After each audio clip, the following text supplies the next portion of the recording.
परमानंद आत्मा यत् परब्रह्मो भूर्भुवस्सुः तस्मै वै नमो नमः। ओम यत्र यत्र रघुनंद कीर्तनं तत्र तत्र कृतमस्तकाञ्जलिं वाष्पवारि परिपूर्ण लोचनं नौमि मारुतिं राक्षसान्तकम्।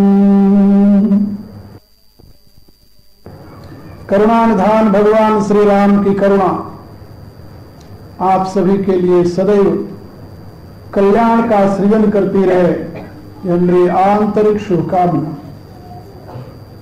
आज भगवान का पावन अवतरण महोत्सव है। लाखों वर्ष पूर्व भारत की इस पवित्र धरती पर आज के ही दिन वह निर्गुण निराकार निरीह निरंजन ब्रह्म सगुण साकार श्री विग्रह में अवतरित होकर के मानव जाति को धन्य बनाया था। ऋषियों की यह घोषणा नहीं मानुषात श्रेष्ठतरम ही किंचित सार्थक हुई थी, क्योंकि मानव स्वरूप में परमेश्वर की अभिव्यक्ति उसकी श्रेष्ठता का ही अवबोधन कराती है। और अपने पावन चरित्र के द्वारा लाखों वर्षों से वह परम पुनीत अवतरण आज भी हमारे लिए आदर्श और प्रेरणा का स्रोत बना हुआ है। मेरा एक सिद्धांत है, आदर्श के अभाव में कभी भी किसी व्यक्ति, जाति, समाज व राष्ट्र का उत्कर्ष नहीं हो सकता।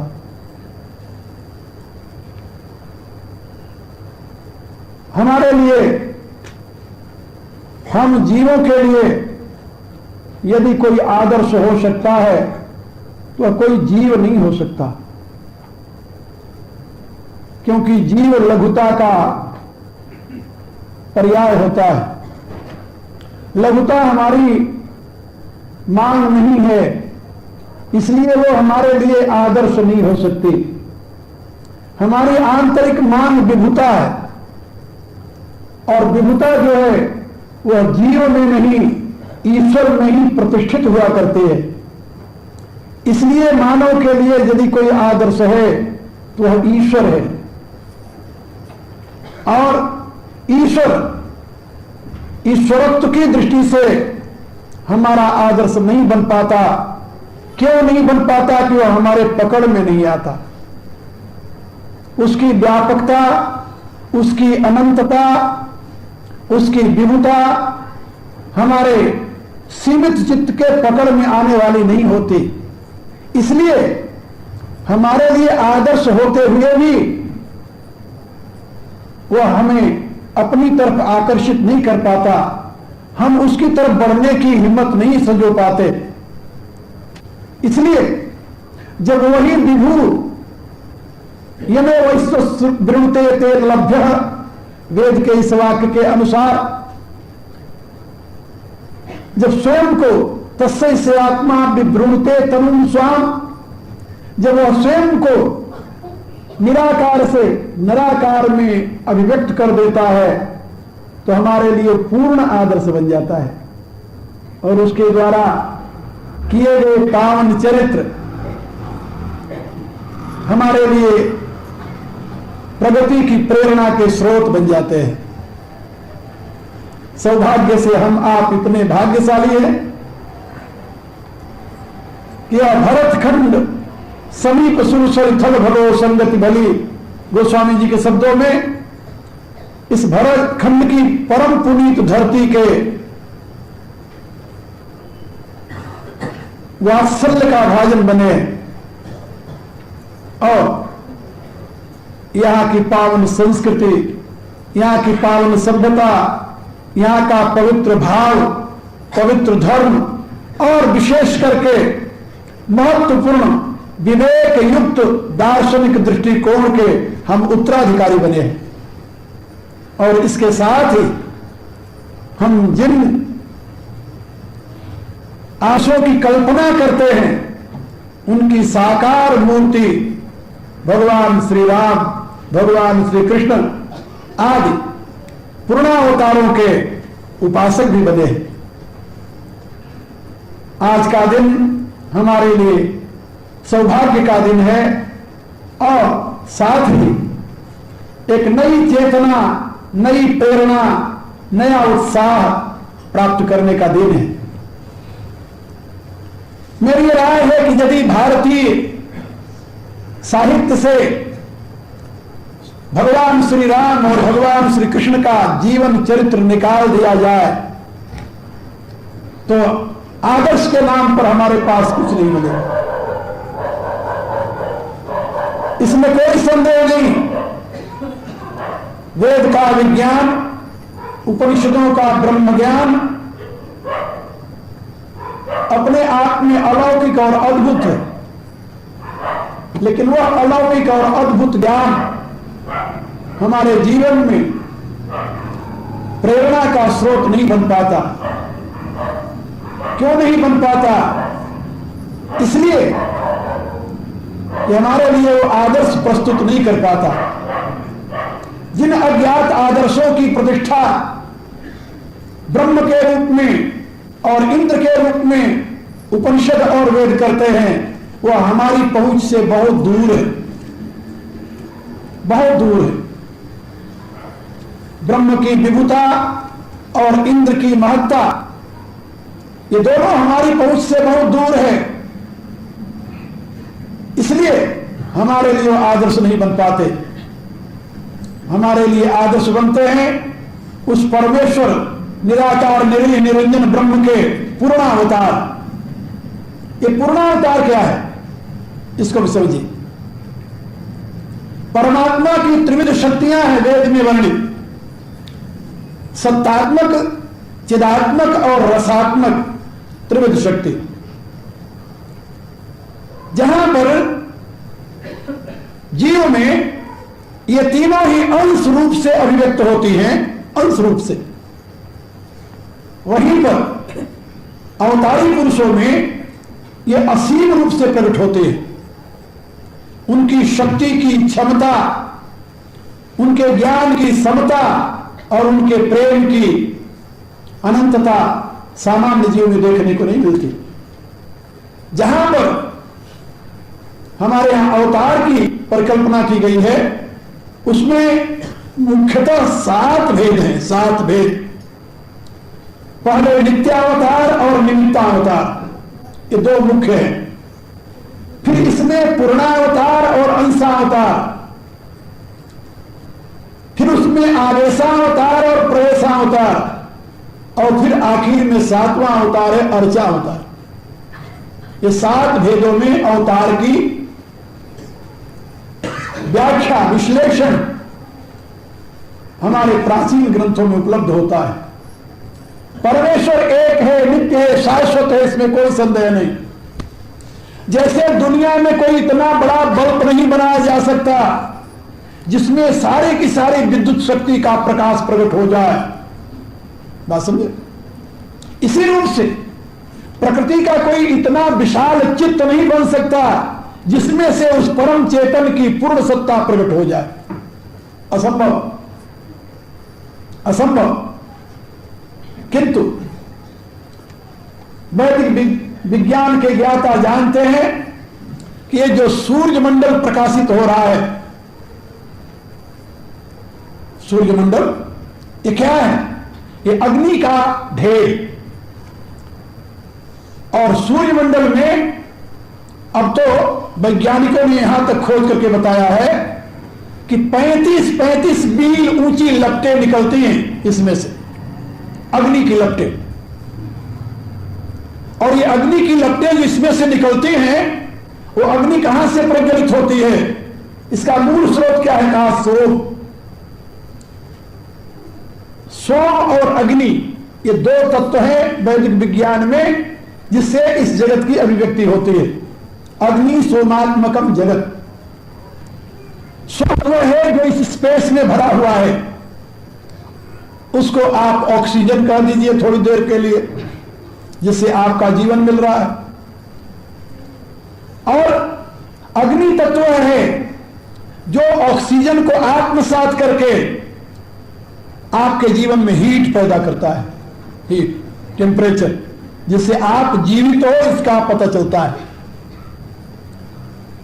और अग्नि और सोम का ही एक मूर्त रूप आपका ये शरीर है, और उसी अग्नि सोम से सारा विश्व व्याप्त है। मैं आपको ये बताना चाहता था कि जैसे अग्नि और सोम ये दोनों जिस शक्ति की अभिव्यक्तियां हैं, यद्यपि हम ये नहीं कह सकते कि हमारा जो सूर्य है समग्र सोम तत्व इस सूर्य के माध्यम से प्रज्वलित हो उठा है, नहीं कह सकते। आप थोड़ी सी एस्ट्रोनॉमी की बात मेरे से समझ लें। ये हमारा जो सूर्य है, जिसके एक अंश में हमारी पृथ्वी है, ऐसे इसके और भी ग्रह उपग्रह हैं जो इसके अंश से प्रकट हुए हैं, पैदा हुए, इसके अंश हैं, इसके टुकड़े हैं। ये हमारी पृथ्वी भी इसका टुकड़ा है, वेद कहता है इसे, और वैज्ञानिक भी मानते हैं। ये सूर्य स्वयं में कारण नहीं है, ये भी एक दूसरे सूर्य का टुकड़ा है। जिस सूर्य का एक टुकड़ा है, वह सूर्य जब विखंडित हुआ था तो उसमें 42 मिलियन एक सूर्य के टुकड़े बने थे। ये वैज्ञानिक कहता है, एक सूर्य जो टूटा अपने आप में, उसके 42 मिलियन टुकड़े हुए, और वो 42 मिलियन टुकड़े जिस सूर्य के हुए थे, उसका एक मुख्य भाग उन सारे टुकड़ों को अपने आकर्षण में रखता है। उसका एक मुख्य भाग, जैसे ये सूर्य अपने सारे टुकड़ों को अपने आकर्षण में रखता है, ये तो आप लोग जानते हैं ना। जैसे ये सूर्य अपने सारे टुकड़ों को अपने आकर्षण में रखता है, ऐसे उस सूर्य के जिसके 42 मिलियन टुकड़े हुए हैं, वो अपने आकर्षण में रखता है, और उसका नाम है वैज्ञानिक भाषा में नेबुला, और हमारी भाषा में, वैदिक भाषा में, पारमेष्टि। जिसको वेद ने पारमेष्टि कहा है, उसी को वर्तमान का वैज्ञानिक नेबुला कहता है। In one nebula there are 42 million stars, and among those our sun is one, and that is not perfect but a very small star among those. यानी 42 मिलियन नेबुला स्टार्स में, सूर्य में, हमारा जो सूर्य है ये बहुत बड़ा नहीं है, ये छोटा है। इससे भी बड़े बड़े सूर्य उस टुकड़े में है, लेकिन वो जो सूर्य टूटा जिससे हमारे सूर्य ऐसे टुकड़े बने, वो भी अपने आप में कारण नहीं है, नहीं है। वेद कहता है नहीं, कारण नहीं है, और आज का वैज्ञानिक कहता है वो भी कारण नहीं है। वैज्ञानिक मानता है कि वो जो नेबुला है वो किसी का टूटन है, वो भी किसी का एक टुकड़ा है जो इसका आधार है, मूल का। हमारे वेद में उसके लिए बताया गया है स्वयंभू। स्वयंभू का अंश है पारमेष्टि, पारमेष्टि का अंश है आदित्य, आदित्य का अंश है ये पृथ्वी, और पृथ्वी का अंश है चंद्रमा। इसको कहते हैं पंचजन वेद में, और इन्हीं पांचों के संघात से बना हुआ है ये सारा ब्रह्मांड। लेकिन वेद कहता है कि वो जो स्वयंभू है वो भी स्वयं में एक नहीं है, नामा तद्वनम नामा। वेद कहता है तद्वनम नामा, उसके कारण का नाम है वन। तो वन में जैसे एक वृक्ष का नाम तो वन नहीं होता ना, एक वृक्ष का नाम वन नहीं होता, अनेकों वृक्षों के समूह का नाम वन होता है। वेद कहता है तद्वनम नाम, उसका नाम तो वन है, और ये स्वयंभू जो है कहा वो तो उस वन का एक वृक्ष है। और हमारा ये जो ब्रह्मांड है क्या है, कहा उसकी एक वारसा। वेद में इसको वारसा का, वारसा माने शाखा, एक शाखा है उसकी। आप जरा सोचिए कितना अनंत ब्रह्मांड है, इसकी कल्पना कर सकते हैं आप? अमेरिका के अंदर एक सबसे बड़ा केंद्र है एस्ट्रोलॉजी का, शिकागो। मैं प्राय जब जाता हूं तो वहां एक बार जरूर जाता हूं। और वहां नई से नई जो खोज होती है एस्ट्रोलॉजी में, एस्ट्रोनॉमी में, उसका वहां पर प्रकाशन होता रहता है। जब मैं नहीं रहता तभी मेरे शिष्य लोग जो वैज्ञानिक उपलब्धियां नई से नई होती हैं उसको इकट्ठा करके मेरे लिए रखे रहते हैं। इसलिए नहीं कि मुझे देंगे तो पढ़ने के लिए, इसलिए कि गुरु जी आएंगे तो अब उनसे अब की ये प्रश्न करेंगे और देखते हैं उनका वेद इसके लिए क्या कहता है। और जब मैं उनको वैदिक मंत्रों के द्वारा, सांख्य सूत्रों के द्वारा, दर्शन शास्त्र के सूत्रों के द्वारा जब समझाता हूं कि ये इस प्रकार से लिखा हुआ है तो उनके लिए एक आश्चर्य की बात होती है। तो मैं आपको बता रहा था कि जब मैंने एस्ट्रोनॉमी में पढ़ा कि हमारा जो सूर्य है ये मूल सूर्य की तीसरी अभिव्यक्ति है, ये मैंने पढ़ा एस्ट्रोनॉमी के ग्रंथ। और जब मैं वेद का चिंतन कर रहा था उसमें जब पता चला हमें कि पहले स्वयंभू है, फिर परमेष्टि है, और परमेष्टि का अंश ये आदित्य है। बात वही जो वैज्ञानिक ने अब इतने वर्षों बाद खोज निकाली है, हमारे समझ में बात आई कि वेद उसकी व्याख्या आज से हजारों नहीं लाखों वर्ष पहले कर चुका है। लेकिन दुर्भाग्य यह रहा कि हम ये समझते रहे कि वेद की बातें जो हैं ये तो केवल पूजा के लिए और हर एक मंत्र के बाद स्वाहा के लिए हैं, इनका और कोई प्रयोजन नहीं है, इसकी कोई रिसर्च नहीं, इसकी कोई खोज की जरूरत नहीं। हमारे यहां ये अर्थ किया गया कि वेद का ज्ञान जो है वो तो यज्ञ के लिए है, पूजा के लिए है, यज्ञ के लिए है। और उसका परिणाम यह हुआ कि हम सत्य के अनुसंधान से बहुत दूर चले गए। लेकिन पश्चिम के लोगों ने उसका अनुसंधान करके, मैं पश्चिम वालों को भी कहता हूं कि जैसे जैसे तुम्हारे विज्ञान का विकास होगा वैसे वैसे हमारे वैदिक विज्ञान का प्रकाश होगा, क्योंकि तुम समझ पाओगे कि वैदिक विज्ञान क्या है। तो हमारा ये जगत जो है ये वैदिक विज्ञान साइंटिफिक डिस्क्रिप्शन देता है सारे जीवन और जगत की स्थिति का, लेकिन ये सब आपको ज्ञान हो जाए कि ब्रह्म से स्वयंभू, स्वयंभू से पारमेष्टि, पारमेष्टि से आदित्य, आदित्य से जगत बन गया, ये तो आपको ज्ञान हो गया। इस ज्ञान से आपके लिए आदर्श क्या मिला ये बताओ, प्रेरणा क्या मिली? कोई प्रेरणा मिली, कोई आदर्श मिला आपके लिए? नहीं। आप कभी कभी कल्पना में भूल जाएंगे और सोचेंगे कि मैं इतना छोटा सा आदमी, भला उस आदित्य की कल्पना कैसे कर सकता हूं जिसके एक अंश में भी हमारी स्थिति नहीं है। अब जरा सोचिए, इस पृथ्वी की, इस सृष्टि में क्या स्थिति है? नथिंग के बराबर। जैसे सूर्य के नोक पर मिट्टी रख दी जाए, इस ब्रह्मांड की स्थिति को देखते हुए उतना भी स्थान हमारी पृथ्वी का नहीं है। और उस पृथ्वी के कोने में रहने वाला एक छोटा सा जंतु भला इस अनंत के प्रति क्या कल्पना कर सकता है? बल्कि प्रेरणा की बजाय निराशा मिलती है आपको। बहुत परे है, हमारे से बहुत दूर है। लेकिन जब हमारे शास्त्र में ये बताते हैं कि वह पारमेष्टि, वह स्वयंभू, वह आदित्य जिसके अंश से पैदा हुआ है, वह परब्रह्म परमात्मा, वह परब्रह्म परमात्मा, यदि तुम चाहो अपने में भाव, अपने में प्रेम पैदा करो तो उस परब्रह्म परमात्मा को तुम जो निराकार है उसको भी निराकार रूप में आने के लिए बाध्य कर सकते हो।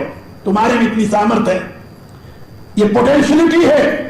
तुलसीदास ने लिखा अपनी रामायण, और वेद इसी की घोषणा करता है, सचानंत्याय कल्पते, वह जो छोटा सा अंश है वो अनंत होने की सामर्थ्य अपने आप में रखता है।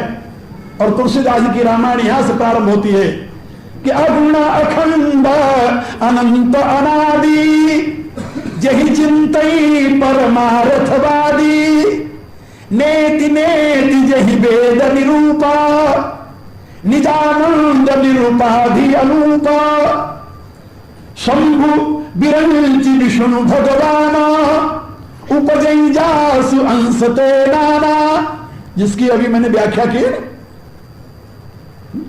आदित्य, पारमेष्टि और स्वयंभू। इन्हीं को हमारे पौराणिक भाषा में जानते हो क्या कहा गया है? शंभु विरंचि विष्णु भगवान। ये त्रिदेव है हमारे, ये हमारे त्रिदेव हैं। और जैसे मैंने अभी आपको बताया कि तद्वनम नामा, इनके बाप का नाम वन है, ये तो वृक्ष है एक ही। और उसी बात को तुलसीदास अपनी रामायण कर रहे हैं कि शंभु विरंची विष्णु भगवाना उपजंसते नाना, अनेकों ब्रह्मा अनेकों विष्णु अनेकों शिव उसके अंश से प्रकट होते हैं, अनंत ब्रह्मांड उसके अंश से प्रकट होता है। ऐसे प्रभु सेवक बस यही, ऐसा जो परब्रह्म परमात्मा है वह भी अपने भक्तों के अधीन है। ऐसे प्रभु सेवक बस यही, भगत है तु लीला तनु गाई, वो भी भक्तों के अधीन होकर के अपने भक्तों की अभिप्सा को पूर्ण करने के लिए लीला में शरीर का उदाहरण करता है। लीला में शरीर को, यथार्थ शरीर नहीं कि उसका स्वरूप जो है वो चिन्मय होता है, देखने में वो शरीरधारी है, वास्तव में वो शरीरधारी नहीं होता। तो ऐसे वो प्रभु सेवक बस यहीं, भगत है तु लीला तनु गहई, जऊ यह वचन सत्य श्रुति भाषा, तो हमार पूजी अभिलाषा। ये किसके वाणी है जानते हो? स्वयंभू मनु और शत्रुपा की रामायण। वो कहते हैं कि ये वेद ने घोषणा की है कि वह जो परब्रह्म परमात्मा है वह अपने भक्तों की अभिप्सा को पूर्ण करने के लिए निराकार से साकार हो जाता है। एक बार एक सज्जन मेरे से पूछे, भला वो परमात्मा निराकार साकार क्यों होगा? हम कहा, भले आदमी, वो परमात्मा ब्रह्म से स्वयंभू बना, वेद कहता है। स्वयंभू से पारमेष्टि बना, बोले बना। पारमेष्टि से आदित्य बना, बोले बना। आदित्य से पृथ्वी रूप में आया, बोले आया। हम कहा फिर उसे मनुष्य रूप में आने के लिए बाधा क्या है? क्या बाधा है? अरे जो वहां से चलकर यहां तक पहुंच गया तो आगे तुम्हारी कोई उसमें बैरियर लगा हुआ है कि बस इससे आगे नहीं बढ़ सकते तुम? क्यों नहीं आ सकता? कहा वेद कहता है कि वो तो जन्मा है, उसका जन्म नहीं होता। मैंने बताया, हम कहा वेद को ध्यान दो, उसमें जहां ये बताया है कि वो जन्मा है वहां ये भी कहा है कि वो बहुत जन्म लेता है। यजुर्वेद का मंत्र है, अजाय मानो बहुधा विजायते। यजुर्वेद का मंत्र है पुरुष सूक्त का। वह अजन्मा होता हुआ भी अनेक रूपों में जन्म लेता है। अजाय मानो बहुधा विजायते, वह अजन्मा होता हुआ भी अनेक रूपों में अवतरित होता है, अनेक रूपों में जन्म लेता है। जन्म में क्या होता है? जन्म प्रादुर्भाव है। अव्यक्त से यदि वो अभिव्यक्त न हो तो उसकी सत्ता का बोध कैसे होगा? याद रखो मेरी बात, यदि वह अव्यक्त से अभिव्यक्त न हो, अनमैनिफेस्टेड से मैनिफेस्टेड न हो, तो वो है उसका पता कैसे चलेगा किसको? उसकी सत्ता का बोध तो ऐसे पता होता है। इसलिए मैं आप लोगों से निवेदन कर रहा था कि आज का वह सौभाग्यशाली दिन है जिस दिन वह परमात्मा अपने भक्तों की अभिप्सा को पूर्ण करने के लिए निराकार से निराकार हुआ और वही हमारे लिए आदर्श बना। हम भारतीयों का आदर्श कोई सामान्य आदर्श नहीं है, क्योंकि जीव का आदर्श कोई पुरुष नहीं हो सकता। जीव का आदर्श तो पुरुषोत्तम ही हो सकता है। जीव का आदर्श जीव नहीं बन सकता। अल्पज्ञ का आदर्श अल्पज्ञ क्या बनेगा? अल्पज्ञ का आदर्श सर्वज्ञ होता है और सर्वज्ञ परमात्मा के सिवा कोई दूसरा है नहीं। एक बार अमेरिका के एक चर्च में मैं बोल रहा था, वहां पर एक सज्जन ने मेरे से प्रश्न किया कि सुना है आपके यहां स्त्रियां जो हैं वो जन्म से लेकर के साधना करती हैं और अपने जीवन में एक पुरुष को वर्ण कर लेती हैं और आजीवन तक यदि वो न रहे तो उसी के नाम पर अपनी पूरी जिंदगी काट देती हैं और यदि रहे तो आजीवन उसी के साथ रह जाती हैं। ऐसा क्यों? और ये संस्कार हमारे अमेरिका की स्त्रियों में क्यों नहीं आए? मैंने उनसे कहा कि भले आदमी, तुम्हें पता है आदर्श के अभाव में किसी भी व्यक्ति जाति समाज के लिए उत्कर्ष का मार्ग प्रशस्त नहीं होता। हम कहा हमारे देश में ऐसी देवियां हो चुकी हैं जिनका चिंतन करके आज भी भारत की महिलाएं अपने उस पातिव्रत धर्म का पालन करते हैं। वो देवियां कौन थी? सावित्री थी, सीता थी, अनसुईया थी, मंदालसा थी, मैत्रेयी थी। एक नहीं सैकड़ों नाम गिना सकते हैं, कोई एक थोड़ी ही थी। और वो आदर्श रूप से उनके सामने हैं। हमारे यहां आदर्श माना जाता है परमात्मा, परमात्मा की शक्ति जिन देवियों का नाम मैं गिना रहा हूं, ये सारी देवियां जो हैं उस परमात्मा की विभूति रूप से गिनी जाती है। और उनका चिंतन करते हुए भारत की देवियां आज भी अपने जीवन को उसी प्रकार से सुव्यवस्थित रखते हुए पवित्रता की साकार मूर्ति बनी हुई होती है। लेकिन पश्चिम में कोई सीता नहीं हुई, नहीं हुई। पश्चिम में कोई सावित्री नहीं हुई, और न तो पश्चिम में कोई मंदालसाया मैत्रेयी हुई, न पश्चिम में कोई गार्गी सुलभा हुई। किसका अनुकरण करेंगे तुम्हारी देवियां? तुम्हारे शास्त्र में और हमारे मूल शास्त्र में अंतर है। वेद में यह बात समझाई गई कि सर्वप्रथम जब वह अव्यक्त सत्ता व्यक्त रूप में परिवर्तित हुई तो आदमी रूप में नहीं थी, वो एक शेल रूप, जिसे सेल कहते हैं अंग्रेजी में, और हमारे यहां उसका नाम है लिंग। एक लिंग रूप में प्रकट हुई वो गोल। उसको क्या कहा गया? हिरण्यगर्भ। वेद का मंत्र है हिरण्यगर्भ समवर्तताग्रे भूतस्य जाता पतिरेक आसी। वो हिरण्यगर्भ, हिरण्यगर्भ किसे कहते हैं? Golden egg. हाँ, ये बात समझ में आ जाती है सबको। वो गोल्डन एग के रूप में प्रकट हुई, और बाद में वो एग जो था वो दो भागों में फट गया, स्प्लिट हो गया। उसमें से आधा स्त्री बन गया, आधा पुरुष। यही पढ़ते हो मनुष्य स्मृति में, हाँ, प्रथम अध्याय। और यही पढ़ते हो श्रीमद् भागवत में, यही पढ़ते हो देवी भागवत में, यही पढ़ते हो अन्य पुराणों में, मनुष्य स्मृति में, और यही पढ़ते हो आप वेद में। एक ही सेल दो भागों में हो गया, half male and half female, आधा स्त्री आधा पुरुष। अब हमारे यहां वैदिक मंत्र का वैवाहिक सिद्धांत क्या है ये समझो। जैसे वो मूल में स्प्लिट होकर के एक का दो हुआ, ऐसे आगे वो परंपरा चलती आई। आज भी वही परंपरा है। एक सेल जब अपने आप में स्प्लिट होता है दो भागों में, तो आधा मेल होता है, आधा फीमेल होता है। किसी वैज्ञानिक से पूछ लो, वो बताएगा आपको। अब हमारे यहां मानते हैं कि वो जो एक मूल तत्व दो भागों में विभक्त हो गया, आधा स्त्री रूप में आधा पुरुष रूप में, वो अपने प्रवाह में कहीं स्त्री रूप में पैदा हो गया, कहीं पुरुष रूप में पैदा हो गया। अब उनकी तलाश होने लगी। यदि वो दोनों सेल जो एक ही दो भाग में फटे हैं, वो दोनों मिल गए तो वो पति पत्नी होते हैं। उनको कहा जाता है दंपति। दंपति माने अब दोनों ये एक हो गए, जो अलग अलग थे वो एक हो गए, और अब उनकी एक संज्ञा होती है दंपति, क्योंकि पूर्ण होने पर ही उनके द्वारा पूर्ण की अभिव्यक्ति हो सकती है। इसलिए अब वो अपने आप में पूर्ण हो गए।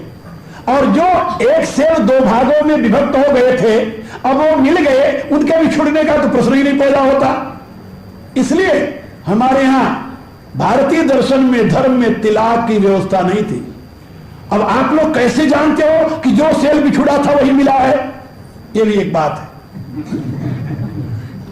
इसके लिए आप लोगों ने सुना होगा, हमारे यहां एस्ट्रोलॉजी एक अलग सिद्धांत का ग्रंथ है, जिसको कहते हैं ज्योतिष शास्त्र। अब ज्योतिष शास्त्र में उनकी गणना की जाती है। यह लड़की पैदा हुई किस नक्षत्र में, लड़का किस नक्षत्र में पैदा हुआ।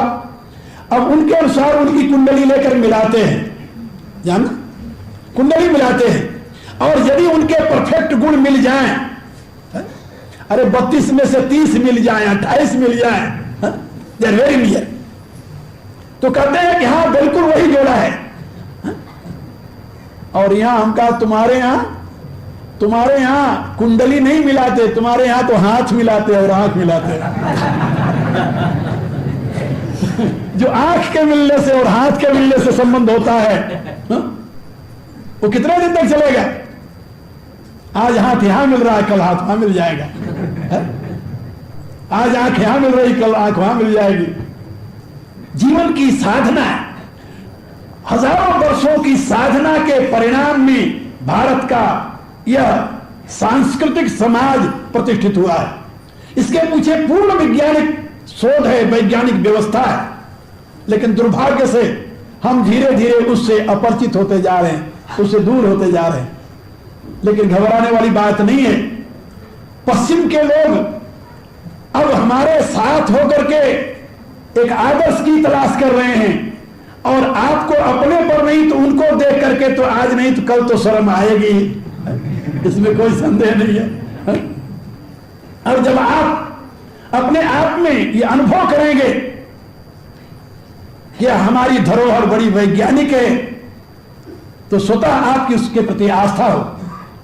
तो मैं आप लोगों को ये बता रहा था कि वह परमात्मा जैसे निराकार से निराकार होकर के हमारे लिए आदर्श प्रस्तुत करता है, तदनुसार हम अपने जीवन की साधना को अपना करके उसके बताए हुए पद चिन्हों पर चल करके हमें वहीं तक पहुंचना होता है। जीवन का लक्ष्य है शिव होना, ये बात याद रखो। जीवन का लक्ष्य है शिव होना, और इसके लिए भारतीय दर्शन में 3 सिद्धांत बताए गए। 3 सिद्धांत, आरंभवाद, परिणामवाद और विवर्तवाद। ये भी लगे हाथ आपको समझा दें। आरंभवाद क्या है? आपकी आरंभिक अवस्था, ये जिस अवस्था में आप हो, ये अवस्था आरंभवाद की है। आप ढूंढिए अपने आप को और आप चिंतन कीजिए अपने कारण को। आप देखेंगे जहां आप हैं वहां से आपका कारण बहुत दूर है। ऐसी स्थिति में